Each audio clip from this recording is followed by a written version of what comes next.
Ini ingin saya sampaikan bahwa berhati-hati. Ada 3-4 metode untuk menghancurkan Ba'alwi bukan dari sudut nasab. Ini harus kita perangi metode ini. Ini sumbernya saya juga. Jahannam betul. Allah ya Rabb. Jadi yang pertama, mereka menyerang Ba'alwi dari karakter buruk oknum Ba'alwi, dari habaib-habaib yang dawir-dawir, yang dianggap mereka dawir, yang banyak-banyak masalah lah, yang ketika terjadi satu problem itu diekspos, diserang, dibikin judul-judul yang bermacam-macam. Itu yang pertama. Yang kedua, mereka menyerang Ba'alawi dari informasi karomah yang disampaikan dalam setiap ceramah, lalu dicari di dalam kitab-kitab tentang karomah. Atau jangan-jangan sebenarnya Qori ini memang orang Balawi, tapi masuk ke jajaran Kiai Imad. Untuk apa? Ya mungkin menjadi intelnya para Balawi. Ini ada permainan semuanya. Mungkin dari awal ini sudah disetting, sudah disetel agar menghancurkan Kiai Imad dari dalam. Itu kemungkinan. Biar tidak gagal paham, harap tonton sampai selesai. Oke teman-teman, hari ini saya akan membahas tentang adanya orang yang dulu sangat membela Kiai Imad dan sekarang dia berpihak kepada musuhnya Kiai Imad, yaitu Balawi. Kenapa? Ada apa? Mari kita simak videonya sampai selesai. Hadir saya di sini adalah merupakan salah satu bentuk tugas saya, yang mana dulu-dulu antum lihat bagaimana saya menghancurkan hati-hati Ba'alawi dan habaib semua. Saya datang atas takdir Allah Subhanahu wa taala, saya dimasukkan dalam golongan Imaduddin alaihi al-kadzab. Betul, enggak bohong itu. Jadi Allah masukkan ke situ dan saya tidak tahu apa-apa sebetulnya, demi ingin mencari suatu kebenaran. Dan saya hadir membela tesis Imad dengan penuh keikhlasan sampai hampir mati pula saya di Jember sama di Malang, ya kan? Itu semua apa? Allah yang Maha tahu maksud hati saya punya. Akhina fillah yang dirahmati oleh Allah, teriakan saya demi teriakan saya menghancurkan hatinya habaib dan muhibbin. Mudah-mudahan menjadi fadilah yang akhirnya menjadi maghfirah dari Allah Subhanahu wa taala. Allah Maha tahu maksud segala hamba ini, ya. Pada prinsipnya saya adalah pengkaji pengetahuan. Yang benar adalah benar, yang salah adalah salah ya Habib. Tidak ada kemurkaan di dalam hati ya Habib. Maka oleh sebab itu leluhur Ba'alawi selalu mencari saya, mencabut kebusukan di dalam hati saya. Setelah saya pulang ke Aceh 2 bulan, saya cari lawan. Saya kan cari lawan dulu itu, ya. Saya cari lawan debat supaya saya ini terlepas dari ikatan Imad sebetulnya. Kan sering kali antum dengar di komentar saya dengan Wafi waktu di yang waktu ada diskusi di Robitoh. Nah itu saya kesal sama Imad itu, kenapa dia nggak mau menyelesaikan tesisnya dengan orang-orang yang ilmiah. Di sini saya udah mulai kacau, saya punya hati ini bener nggak nih orang ini, jangan sampai saya tersesat pula kan. Pulang saya ke Aceh 2 bulan saya cari lawan, akhirnya saya berjumpa dengan saya punya guru saya tidak pernah menyetop saya, tetapi beliau bernasihat kepada saya, kaji kebenaran, kalau memang salah ya salah, kalau benar ya tetap benar. Tapi ku inginkan kau, kata guru saya, jangan nempel sama ilmu orang, tempellah ilmu sendiri, cari kebenaran dengan metodologi kau sendiri. Ilmu sudah kami berikan, tinggal kamu cari kebenaran. Jangan nebeng sama ilmu orang, artinya jangan ditunggangi orang. Itu saya pulang dari Aceh ke Bekasi itu selalu was-was, tapi saya belum menggubris was-was itu. Lalu ketika saya pernah mengungkapkan kata-kata yang enggak baik kepada Imam Al-Faqihil Muqaddam, itu baru tergoncang saya punya jiwa. Lalu tak lama saya fatihahkan kepada Al-Imam Abdullah bin Alwi Al-Haddad. Kan saya punya kitab itu semua, hatta kitab ilmu hakikat itu dari beliau. Saya punya kitab-kitab ilmu hakikat Imam Abdullah bin Alwi Al-Haddad. Saya fatihahkan malam Jumat. Langsung saya punya kesimpulan. Dan subhanallah hari Sabtu malam Minggu kemudian saya berikrar di akun nyong Pemalang tuh. Nah setelah itu saya langsung membuat antitesis dengan begitu gampangnya, dan alhamdulillah antitesis ini tidak saya ambil daripada sedikit pun. Ini antitesis ini insyaallah mudah-mudahan dicetak ya. Tidak saya ambil daripada dalil Ba'alawi. Saya ambil ifta ini dari dulu di luar Ba'alawi. Jangan dibilang nanti Ba'alawi bela diri. Nah, ini semua ada 102 daftar pustaka, artinya 102 referensi untuk mensahihkan nasab Ba'alawi dari abad ke-5 Hijri sampai abad 15 Hijri sampai hari ini. Dan ini pantaslah Imam As-Sakhawi mengatakan nasab Ba'alawi adalah mujma'un alaihil ummah. Ini pantas. Maka oleh sebab itu akhina fillah yang dirahmati oleh Allah semua, saya enggak pandai berbicara, ini gemetar saya sebetulnya. Iya gemetar. Kenapa? Memang karena ini rahasia Allah. Allah Subhanahu wa taala berfirman di dalam Al-Qur'an, "Wallahu khalaqakum wa ma ta'malun." Allah menciptakan kamu dan menciptakan perbuatanmu. Kita enggak tahu, ini semua rahasia Allah. Saya ini adalah orang terdepan yang membela tesis iman. Betul? Saya orang terdepan yang membicarakan tesis iman sampai dia langit ke Sidratul Muntaha. Tugas saya hari ini mau tarik dia balik ke bumi, jangan sampai di sana terus. Itu tugas saya. Mohon semua handai taulan semua, mohon dukungannya. Ada sedikit ya tambahan ya. Ini ingin saya sampaikan bahwa berhati-hati. Ada 3-4 metode untuk menghancurkan Ba'alawi bukan dari sudut nasab. Ini harus kita perangi metode ini. Ini sumbernya saya juga. Jahannam betul. Allah ya Rabb. Jadi yang pertama mereka menyerang Ba'alawi dari karakter buruk oknum Ba'alawi.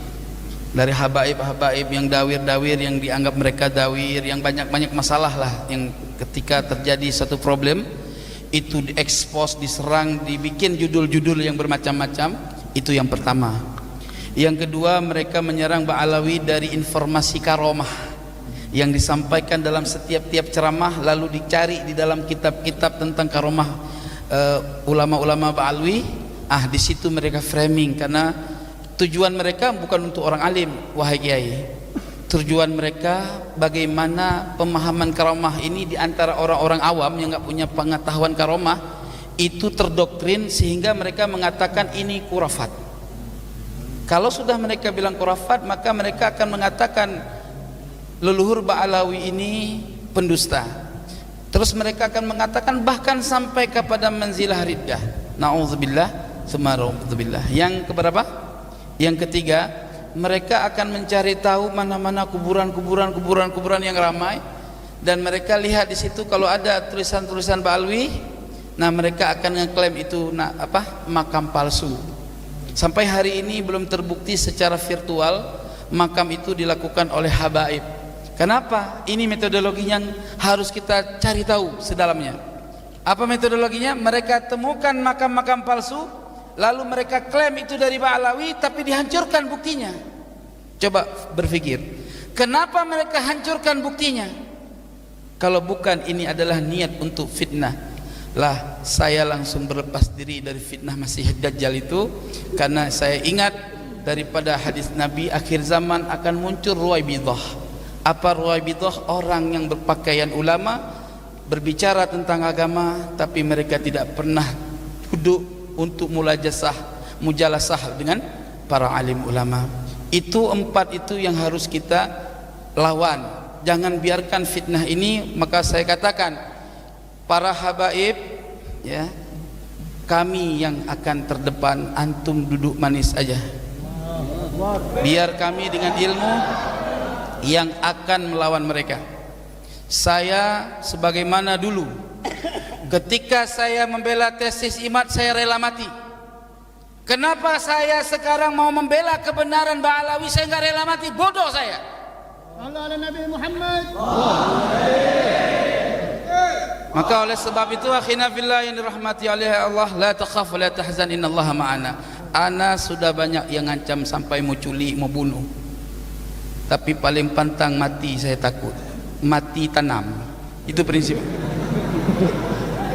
Betul.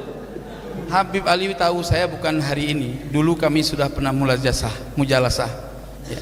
Maka akhina fillah yang dirahmati oleh Allah, karena banyak hal lain yang intinya apa yang antum dapatkan dari informasi saya terdahulu ibarat Sayyidina Umar Ibn Khattab, tapi bukan mau menyamakan saya dengan Imam Ibn Khattab, tetapi hanya bicara sejarah.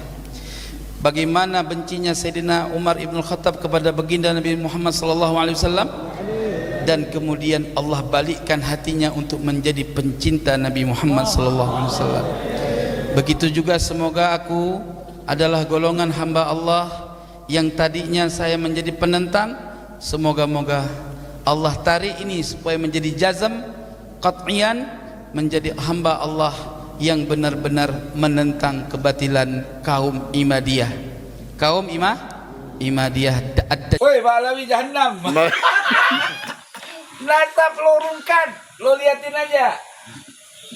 Hah? Ilmu orang ada. Ya. Betul. Nasab orang arti. Betul. Ya. Ngagulnya selangit. Nah. Ya. Insyaallah. Buset. Dawir mulu. Nyari apam gratis. Malu ngapa malu? Udah, rungkan lo. Ngaku tuh bukan keturunan Nabi, ngaku keturunan Nabi. Nun mati ketemu bau orang tahu. Ya. PA. Baju orang korban dawir. Ini bakal viral nih. Nih, gua udah keliling kampung nih, liatin aja tiap bulan gua keliling Bogor, Cianjur. Gua dakwain para kiai supaya kagak percaya Ba'alawi palsu. Alhamdulillah, lu liatin aja Bogor udah mulai goyang nih, lu kata sama gua. Cianjur udah kena. Rumil orang diterima di Cianjur. Jahanam Ba'alawi. Ceramah udah sepi. Lah ceramah enggak sepi wajar. Ya, orang rombongan dia mulu. Ba'alawi palsu. Ya, Mukibin udah mulai rungkat, udah mulai kurang. Terus gua udah nyap-nyap ini. Habis minum jahe. Minum jahe lagi dah biar keren. Ya. Bismillahirrahmanirrahim wa amut. Kori. Kenapa ya? Dia ini tiba-tiba berpihak kepada Ba'alawi. Ada yang tahu? Teman-teman tahu kan? Kori ini dulunya adalah seperjuangan Kiai Imat. Dan tiba-tiba sekarang dia membela Ba'alawi. Kenapa? Apa yang membuat dia membela Ba'alawi? Atau jangan-jangan Kori ini diancam oleh Ba'alawi dan para muhibin. Karena kita sudah tahu waktu di Jember ada kejadian Kori ini diseruduk oleh para muhibin. Mungkin dari situ Kori ini merasa takut. Tapi aneh loh, anehnya begini. Dia waktu bersama Kiai Iman, mulut dia itu tidak terkontrol, keras, ya, dan juga ngomongnya itu sembarangan. Beda dengan sekarang. Kori ini kalem, lembut, ngomongnya itu santai. Waktu dia mendukung Kiai Iman, mulutnya itu kemana-mana. Atau jangan-jangan sebenarnya Kori ini memang orang Ba'alawi, tapi masuk ke jajaran Kiai Iman. Untuk apa? Ya mungkin menjadi intelnya para Ba'alawi. Karena apa ya? Kita sebagai pribumi, sebagai ulama Nusantara itu sangat sulit untuk dikuasai lagi kan. Makanya mereka mengirim salah satu orang mereka ke dalam jajaran Kiai Iman. Dan tanpa kita sadari, orang itu adalah Qori yang membela Kiai Iman dengan cara yang menurut saya itu berlebihan, kasarnya itu kan. Seolah-olah begini ya. Seolah-olah orang yang bersama Kiai Iman itu tidak punya etika, tidak punya martabat. Jadi dengan begitu ya, para masyarakat, rakyat, umat itu bukannya senang dengan Kiai Iman, dengan rombongan Kiai Iman bukan senang, tapi dia itu benci karena Qori. Karena Qori itu ngomongnya itu terlalu kasar. Ya mungkin itu strategi, karena strategi seperti ini sering diterapkan ke dunia politik. Dan juga kita sudah tahu Balawi itu ya masuk ke dunia politik sudah cukup lama. Jadi mereka sudah tahu bagaimana strategi-strategi para penguasa. Mungkin dari situ.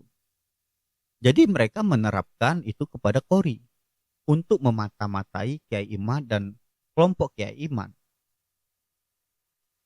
Dan akhirnya Qori pindah lagi ke Balawi. Itu kemungkinan ya. Karena yang saya lihat, selama Qori bersama Kiai Iman, Qori ini selalu berargumentasi dengan cara yang tidak bagus, tidak baik. Ngomongnya itu terlalu kasar. Yang membuat para masyarakat, para umat itu tidak senang. Dan itulah tujuan sebenarnya para Balawi dan Qori. Dan akhirnya Qori pindah ke Balawi. Mungkin itu. Tapi saya bersyukurnya begini. Kalau Qori bersama Kiai Iman terus, yang jadi apa? Yang jadinya nama Kiai Iman itu nggak baik. Karena perbuatan Qori yang selalu berargumentasi yang tidak baik, ngomongnya itu cukup keras, kasar. Dan itu terbukti selama ini banyak orang yang tidak suka kepada Qori. Walaupun Qori itu membela Kiai Iman. Karena cara penyampaiannya, narasinya itu cukup keras. Yang berdampak orang sulit untuk menerima tesis Kiai Iman. Karena pengikut Kiai Iman keras. Sedangkan yang kita lawan ini cukup keras gitu. Dan juga dengan kejadian seperti ini itu membuat kita sadar kalau tidak semuanya orang itu baik, tidak semuanya orang itu benar, tidak semuanya orang itu sejalan dengan kita. Contohnya Qori, dia dengan lantang, dengan gagah untuk melawan Balawi, dan ternyata dia berpindah untuk memihak para Balawi. Saya tidak tahu alasannya yang pasti apa, tapi yang menurut saya ini ada permainan semuanya. Mungkin dari awal ini sudah disetting, sudah disetel agar menghancurkan Kiai Iman dari dalam. Itu kemungkinan. Dan itu juga agar menarik pandangan-pandangan orang lain. Gitu. Karena dia tadi kan membahas masalah karoma. Oke, mungkin karoma itu ada, tapi karoma itu tidak boleh diungkapkan, tidak boleh disebarluaskan. Apalagi yang menyangkut yang orang-orang Balawi bilang karoma wali. Wali itu mana ada orang tahu kalau dia itu wali. Semua orang bisa menjadi wali, tergantung dari kedekatannya kepada Allah Subhanahu wa Ta'ala. Itu. Kalau orang bisa menunjuk A wali, B wali, saya ragu. Mungkin di situ ada kepentingan yang lain. Jadi bagi saya kehilangan Qori tidak masalah. Justru saya alhamdulillah. Karena dengan hilangnya Qori itu membuat kita belajar. Itu membuat kita sadar. Tidak semua orang itu sejalan. Dan tidak semua orang itu bertujuan baik. Jadi ya menurut saya lega Qori pindah ke Balawi. Karena dengan berpindahnya Qori ke Balawi itu menunjukkan bahwa ada sistem yang ingin menghancurkan tesis-tesis Kiai Imad dari dalam. Jadi untuk Kiai Imad, ulama-ulama Nusantara harap berhati-hati karena mereka menyerang bukan dari luar, mereka menyerang dari dalam. Oke, mungkin sampai di sini saja pembahasan kita untuk teman-teman. Semoga hari-hari kita selalu dilindungi dan diberkahi oleh Sang Maha Pencipta, yaitu Allah Subhanahu wa taala, dan semoga puasa kita selalu lancar dan diberkahi oleh Allah Subhanahu wa taala. Assalamualaikum warahmatullahi wabarakatuh.